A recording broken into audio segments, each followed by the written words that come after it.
মৰমৰ ছাত্ৰ-ছাত্ৰীসকল, তোমালোক আটাইকে প্ৰীতি আৰু শুভেচ্ছা জনাই আজিৰ অনুষ্ঠান মুকলি কৰিছোঁ। আজি দশম শ্ৰেণীৰ ছাত্ৰ-ছাত্ৰীসকলৰ বাবে ইংৰাজীৰ পাঠ আছে। তোমালোকৰ বাবে পাঠ যুগুতাই আগবঢ়াইছে সপোন দুৱৰাই।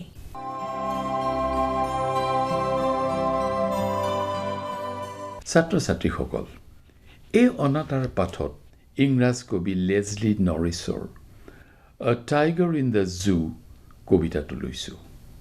কবিতাটোৰ বিষয়বস্তু চিৰিয়াখানাত আবদ্ধ হৈ থকা এটা বাঘৰ যন্ত্ৰণাদায়ক বন্দিত্বৰ জীৱনৰ লগত অৰণ্যৰ বাঘৰ মুক্ত জীৱনৰ এটা তুলনা অনা হৈছে। কবিতাটো শুনা। প্ৰথম কথাটো হ'ল তোমালোকে কবিতা ভাল ধৰণে আবৃত্তি কৰিবলৈ শিকিব লাগিব। কেনেধৰণে কবিতা পঢ়া হয় সেই কথাটো তোমালোকে এটা নমুনা হিচাপে মই পঢ়ি দিয়া কবিতাটো শুনিবা হওক। He stalks in his vivid stripes the few steps of his cage on pads of velvet quiet in his quiet rage. He should be lurking in shadow, sliding through long grass near the water hole where plump deer pass. He should be snarling around houses at the jungle's edge, baring his white fangs, his claws, terrorizing the village. But he's locked in a concrete cell, his strength behind bars, stalking the length of his cage, ignoring visitors. He hears the last voice at night, the patrolling cars, and stares with his brilliant eyes at the brilliant stars. কবিতাটোৰ বিষয়বস্তুটো তোমালোকে নিশ্চয় ধৰিব পাৰিছা। পুনৰ শুনিবা হওক। The poem brings out a contrast of a tiger in the zoo with a tiger in its natural habitat. চিৰিয়াখানা আৰু প্ৰকৃতিৰ স্বাভাৱিক পৰিৱেশত দুয়োটা বাঘৰ যিটো জীৱনধাৰা তাৰ এটা কণ্ট্ৰাষ্ট তুলনা আছে। The natural habitat of a tiger is a forest or grassland, but a tiger in a zoo is cramped in a cage. Cramped মানে কুচি-মুচি কোনোমতে সোমাই আছে গঁৰালটোত। His movements are restricted. He can take only a few steps inside his cage. He moves on pads of soft velvet noiselessly. Yet all the time, he is in a quiet rage. Yet his movements in captivity are those of a beast of prey, a predator. The poet uses the word stalks to describe his movements. He stalks in his vivid stripes. প্ৰশ্ন হয়, what is quiet rage? চিৰিয়াখানাৰ বাঘৰ যিটো অক্ষম জ্বালা বুলি নৱকান্ত বৰুৱাই অন্য এঠাইত কৈছিল। শ্বিলঙৰ গধূলিৰ প্ৰসংগ এটাত অক্ষম জ্বালা শব্দটো ব্যৱহাৰ কৰিছিল। এই চিৰিয়াখানাৰ বাঘৰ ক্ষেত্ৰত সুন্দৰকৈ খাপ খায়। চিৰিয়াখানাৰ বাঘৰ অক্ষম জ্বালা প্ৰকাশ কৰিছে শব্দ দুটাই।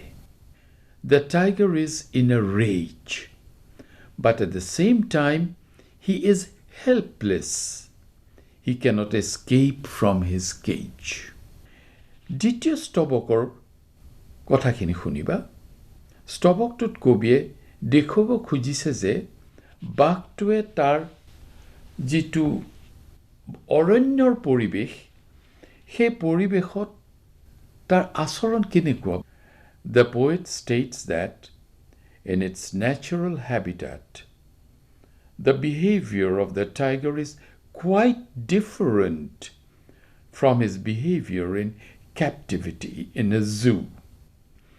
In his natural habitat, the tiger lurks in shadows. He slides through the long grass near the water hole where plump deer pass. He hunts the deer for his food. এই কথাখিনিয়ে দীঘল ঘাঁহৰ মাজেৰে নিশব্দে বাঘটোৱে পানী জুৱলি বা পানী ডুবাটোৰ কাষত নদুকা পহুৰ বাবে চুপ লৈ থকা নেশ্যনেল জিঅ'গ্ৰাফিক চেনেলত দেখা বাঘে পহু চিকাৰ কৰা ভিডিঅ' এখন মনত পেলাই দিয়ে। Lurking in shadows, sliding through the long grass.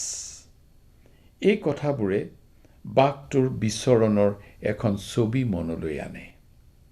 চিৰিয়াখানাৰ বন্দী জীৱনত বাঘটোৰ অভিজ্ঞতা সম্পূৰ্ণ বেলেগ।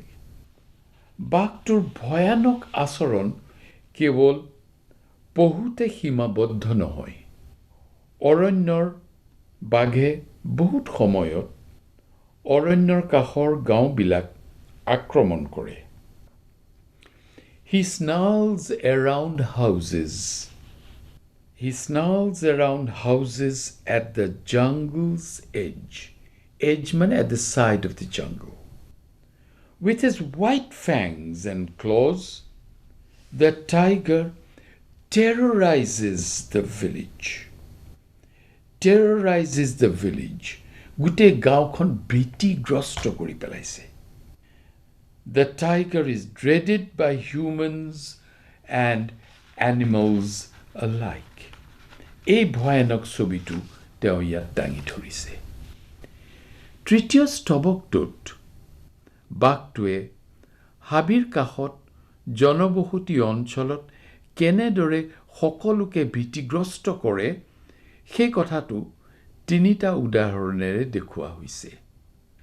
Snarling around houses, bearing fangs and claws, terrorizing the village. মুক্ত বিচৰণ কৰা বাঘটোৰ ভয়ানক আচৰণৰ বিপৰীতে চিৰিয়াখানাৰ বন্দী বাঘটোৱে বেলেগ ধৰণেৰে আচৰণ কৰিছে। বাঘটোৰ অৱস্থা শেষৰ স্তৱক দুটাত কেনেদৰে বৰ্ণনা কৰা হৈছে মন কৰা। The tiger is now locked in a concrete cell in a zoo.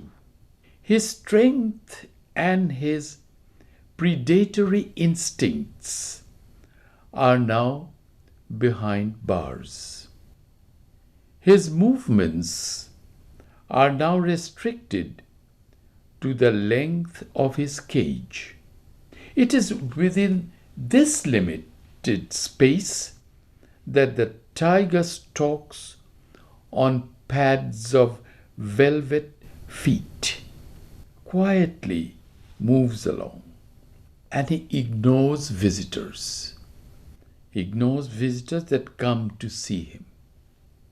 Even the sounds that he hears are no longer the sounds of the wild.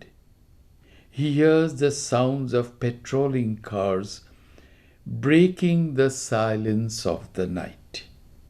In his confinement, the tiger gazes with his brilliant eyes at the brilliant stars in the night sky. এই কথাখিনিৰ পৰা আমি জানিলো যে কবিতাটোত মূলতঃ বাঘ এটাৰ দুটা ভিন্ন ধৰ্মী পৰিৱেশত প্ৰদৰ্শন কৰা আচৰণক কেন্দ্ৰ কৰি লিখা এটা বিৱৰণ আছে।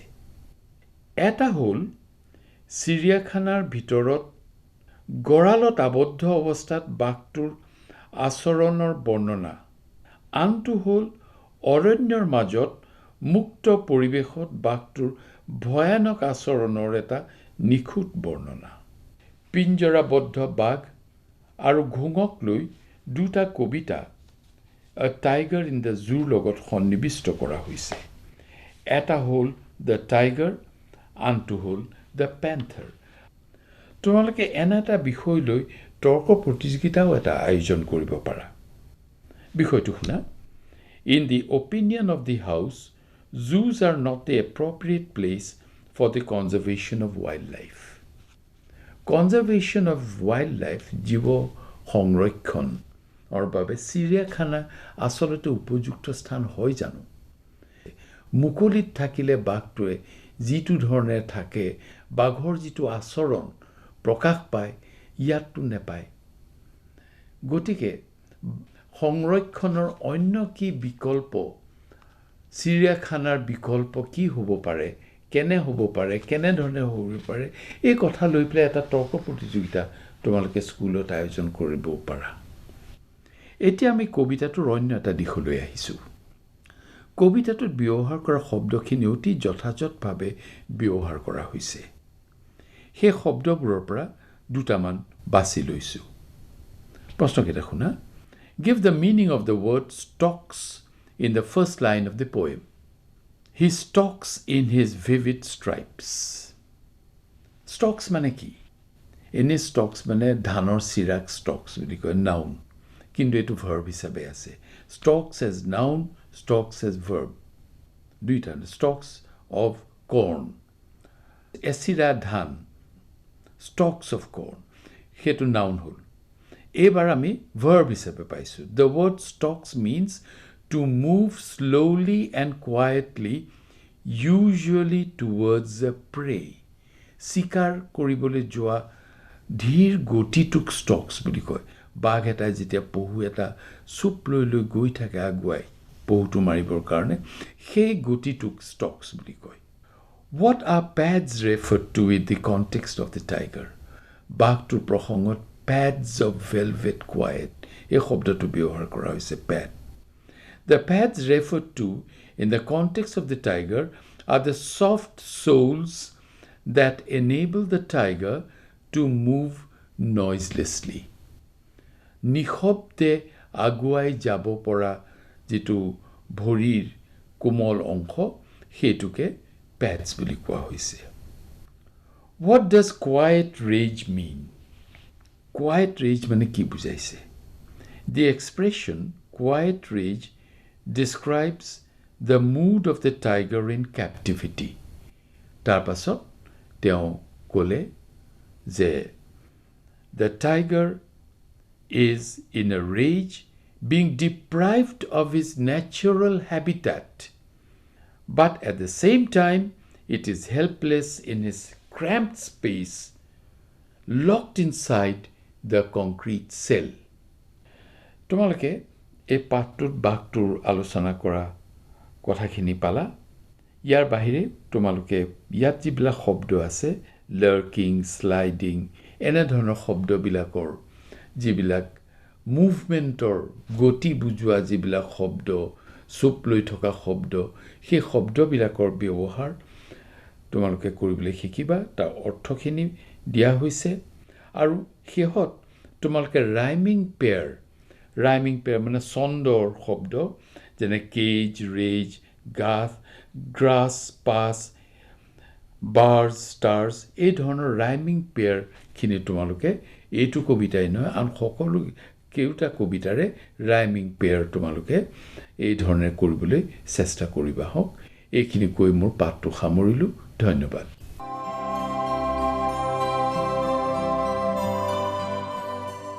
ছাত্ৰ ছাত্ৰীসকল, তোমালোকৰ 10ম শ্ৰেণীৰ ইংৰাজী পাঠ্যপুথিত থকা এই টাইগাৰ ইন দ্য জু পাঠটিৰ আলোচনা শুনিলা।